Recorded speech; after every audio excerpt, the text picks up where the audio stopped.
నా గురించి మాట్లాడితే ఏమంటారంటే నీ చిట్టా మాకు తెలుసు, నీ భాగవతం మాకు తెలుసు అంటారు. తెలిస్తే బయట పెట్టండి రా బాబు, ఎందుకు దాచుకుంటారు బీరువాలో పెట్టి?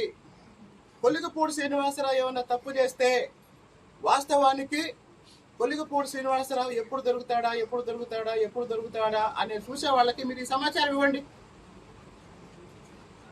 నేను మీ అందరిలో ప్రశ్న అడుగుతా, సీరియస్ గా సమాధానం చెప్పండి.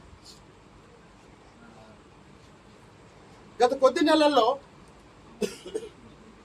తిరుపతిలో కిరణ్ రాయల్ అని ఒక జనసేన నాయకుడి గురించి కొన్ని వీడియోలు వచ్చాయి. ఆ తర్వాత సోదరుడు రైల్వే కోడ్ ఎమ్మెల్యే అరవ శ్రీధర్ గురించి కొన్ని వీడియోలు వచ్చాయి. రీసెంట్ గా పెద్ద ఆయన బిఆర్ నాయుడు గురించి కొన్ని వీడియోలు వచ్చాయి. అట్లాంటి వీడియో ఏదన్నా ఒక్కటి కొలిగపూడి శ్రీనివాసరావు గురించి వస్తే ఈ పాటికి ఏమయ్యేది చెప్పండి? ఈ పాటికి ఏమయ్యేది?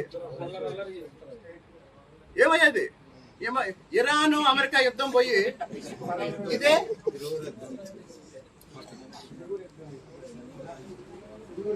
కాబట్టి కొలిగపూడి శ్రీనివాసరావుని ఎలా ఎక్స్పోజ్ చేద్దామా, ఎలా ప్రజల్లో వ్యతిరేకంగా చూపిద్దామని ప్రయత్నం చేసే వాళ్ళకి నేను అడిగేది ఏంటంటే, నేను చెప్పేది ఏంటంటే, మీ దగ్గర ఏమన్నా సమాచారం ఉంటే ఇవ్వండి.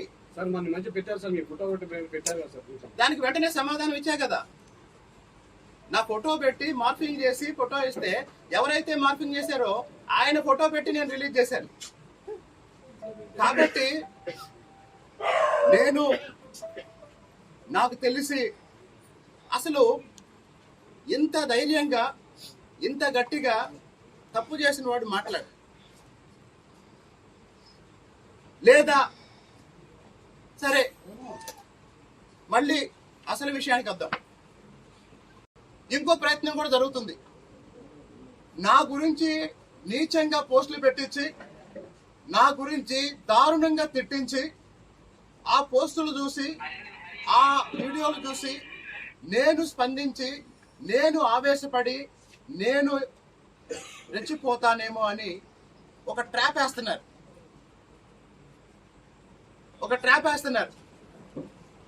తప్పు జరిగిన చోట నేను నిలబడతా, గట్టిగా మాట్లాడతా. కానీ నా గురించి ఎవడో ఒక పోస్ట్ పెట్టాడని, ఎవడో ఒక బూతు తిట్టాడని, నా వ్యక్తిగతం గురించి నేను ఎప్పుడు బాధపడను. నన్ను అవమానిస్తే సహిస్తా, నా జాతిని అవమానిస్తే తెగిస్తా.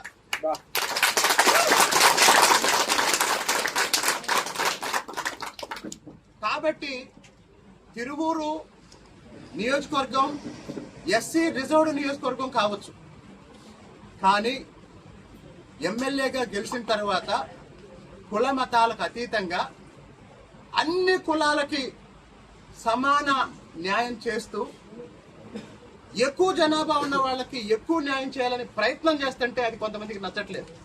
నేను బీసీలకు ఎక్కువ పదవులు ఇవ్వాలన్నాను, అది నచ్చట్లేదు. నేను ఎస్సీలకు ఎక్కువ పదవులు ఇవ్వాలన్నాను, అది నచ్చట్లేదు. నేను కాపులకి వైశ్యులకి సమానంగా కుర్చీలు వేయాలన్నాను, అది నచ్చట్లేదు. ఇవన్నీ పార్టీకి మేలు చేసే అంశాలు, చంద్రబాబు నాయుడు గారికి మేలు చేసే అంశాలు. అలాగే ఇంతమందికి మేలు జరిగినప్పుడు సహజంగానే నాకు కూడా మేలు చేసే అంశాలు. కాబట్టి మళ్ళీ చెప్తున్నా, వ్యక్తిగత కక్షలతో, వ్యక్తిగతంగా దాడులు చేసో భయపెట్టాలనో ప్రయత్నం చేస్తే కొలిగపూడి శ్రీనివాసరావు అనే వ్యక్తి ఎవరికి భయపడ్డు, దేనికి భయపడ్డు. చాలా మంది బలంగా అనుకునేది ఏంటంటే, చంద్రబాబు నాయుడు గారు లాంటి ఒక సీనియర్ నాయకుడు ముఖ్యమంత్రిగా ఉన్న, పార్టీ అధ్యక్షుడిగా ఉన్న పార్టీలో బలంగా మాట్లాడుతున్నాడు, ప్రశ్నిస్తున్నాడంటే ఇతను నిజంగా ఏమన్నా తప్పులు చేసి ఉంటే ఎందుకు వదిలిపెడతారు? ఇంతమంది దాడి చేస్తున్నారు కదా, మరి ఎవరైనా ఆయన చేసిన తప్పో, ఆయన చేసిన ఇంకొకటో ఏదన్నా బయట పెట్టి ఆయన ముందు పెట్టి నిలదీయొచ్చు కదా. కాబట్టి నేను మళ్ళీ చెప్తున్నాను, తిరువూరు ప్రజల సమగ్రాభివృద్ధి కోసం నేను వ్యక్తిగతంగా ఎలాంటి ప్రలోభాలకు లొంగకుండా పనిచేస్తాను. ఎలాంటి దాడులకి భయపడకుండా పనిచేస్తాను. అదే సమయంలో నాతో ఉన్న కార్యకర్తలకు అందరికీ చెప్పేది ఏంటంటే, దయచేసి ఈ రాజకీయ వాతావరణంలో వ్యక్తిగతంగా ఎవరు ఎవరిని ద్వేషించొద్దు.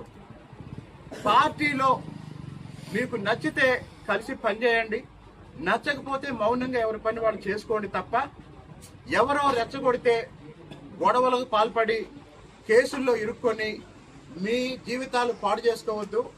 మొన్న ఒక ఆయన అంటున్నారంట, 2 నెలలు జైల్లో ఉన్నా పర్వాలేదు, అటాక్ చేయాల్సిందే అని. Please subscribe dot news.